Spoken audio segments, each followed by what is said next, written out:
গ নাম্বারে আমাদের কি বলছে, যে প্রমাণ করো যে x to the power 5 plus 1 by x to the power 5 equal 252, মানে যেই ম্যাথটার জন্য আমি এই ফুল ম্যাথটা করাইলাম। ঠিক আছে, তো এটা কিভাবে করতে পারি, খুব মনোযোগ দিয়ে খেয়াল করো, এটা আসতে পারে। ওকে, তো এটার জন্য দুইটা জিনিস আগে বের করে ফেলতে হবে। আমি লিখতে পারি যে এখন এক্স স্কোয়ার প্লাস 1/x স্কোয়ারের সূত্র কি, a স্কোয়ার প্লাস b স্কোয়ারের সূত্র কি, a plus B whole square minus 2ab, তাই তো? আমি x প্লাস 1/x এর মান জানি না 5, তো আমি 5 স্কোয়ার মাইনাস 2, 5 5 25 মাইনাস 2, তো আমি কত পাচ্ছি 23। ওকে, এবং আমি আরেকটা জিনিস বের করে ফেলবো, x cube plus 1/x cube, মানে a কিউব প্লাস b কিউবের সূত্র কি, a plus B whole cube minus 3ab a into a plus B. আমি এটাও বের করে ফেলতেছি, এখন বুঝে যাবা কেন বের করতেছি, যে 5 কিউব মাইনাস 3 ইন্টু 5, 5 কিউব মানে হচ্ছে মেবি 125 মাইনাস 15 মাইনাস 15 110 আসে। এখন মেইন বিষয়টা এখন থেকে শুরু হবে, এখন মেইন ব্যাপারটা, এখন তুমি লিখবা, এখন এখন তুমি লিখতে পারো না যে x square plus 1/x square into x cube plus 1/x cube equal to, এইটার মান কত 23, এইটার মান কত 110, 110, তুমি এটা লিখতেই পারো। ওকে, তো এখান থেকে মূলত ব্যাপারটা আমি এখন শুরু করব, এখন থেকে বের হয়ে যাবে। দেখো এক্স স্কোয়ার আর এক্স কিউব গুণ করা যাবে, এই দুটোটা রাশি, এই দুইটা টার্মকে গুণ করাই যায়, যে এক্স স্কোয়ার আর এক্স কিউব কি হবে, ভিত্তি যদি সেম থাকে পাওয়ার গুলো কি হয়, ভিত্তি যদি সেম থাকে গুণ অবস্থায় থাকে তাহলে পাওয়ার গুলো কি হয়, যোগ হয়। এক্স টু দি পাওয়ার 5 লিখলাম, এক্স টু দি পাওয়ার 5, মানে এটা দিয়ে যদি হচ্ছে তুমি আবার এটাকে গুণ করো তাহলে কি পাচ্ছ, এক্স স্কোয়ার উপরে লিখবা, এক্স কিউব নিচে লিখবা।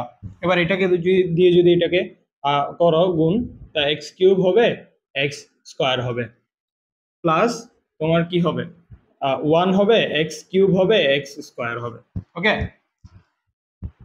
এবার এটাকে যদি তুমি করো যে এক্স টু দি পাওয়ার 5, আর ভিত্তি যদি সেম থাকে এবং তারা পরস্পর ভাগ অবস্থায় থাকে, তুমি জানো যে বিয়োগ হয়, তাহলে 2 থেকে 3 চলে গেলে -1, এক্স ইনভার্স 1, এক্স ইনভার্স 1 মানে কি, এক্স ইনভার্স 1 মানে কি 1/x প্লাস কি হবে, এখানে হচ্ছে 3 থেকে 2 গেলে 1 মানে এক্স, তারপরে এখানে হচ্ছে কি যোগ হবে 3 আর 2 হচ্ছে 5।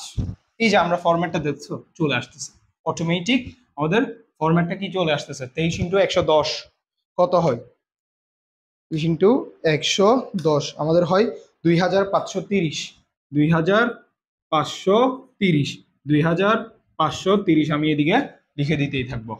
এবার একটা জিনিস খেয়াল করো, x to the power 5 plus 1/x to the power 5, আর এইদিকে আর একটা ফরম্যাট কিন্তু চলে আসছে, যেটা কিনা এক্স প্লাস 1/x, আর এটা তো এদিকে থাকলোই। এখন তুমি জানো না যে এক্স প্লাস 1/x এর মান হচ্ছে 5, তুমি চাইলেই এখন বসাইতে পারো না x plus 1/x equal to plus 5 equal to 530। ভাই তুমি যদি এইটাকে পক্ষান্তর করে দাও, এই জিনিসটাকে তুমি যদি এদিকে লিখলাম আমি একটু,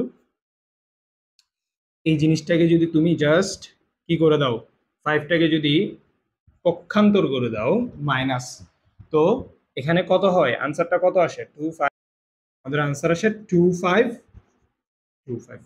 দেখো তো ভাইয়া প্রমাণ হয়েছে কিনা। ওকে, বুঝতে পারছো অঙ্কটা? তুমি জাস্ট কি করবা, এরকম ম্যাথ মানে 5 ফরম্যাটের ম্যাথ যদি তোমাকে দেয়, দিতেই পারে, সম্ভাবনা আছে কোনো না কোনো বোর্ডে তুলে দেওয়ার।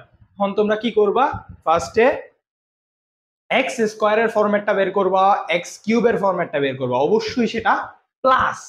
ওকে, প্লাসের ফরম্যাটটা বের করে তোমরা জাস্ট লিখবা এইটা ইন্টু এইটা ইকুয়াল টু, এবার তোমরা জিনিসটা গুণ করবা নর্মালি গুণ করবা, সূচক তো শিখছো, সূচকের অঙ্ক তো পারো, জাস্ট গুণ করে দেখবা একটা পর্যায়ে গিয়ে দুইটা চলে আসছে এবং এটাকে সাইড করে দিবা, পক্ষান্তর করে দিবা, অ্যান্সার পেয়ে যাবে। ওকে,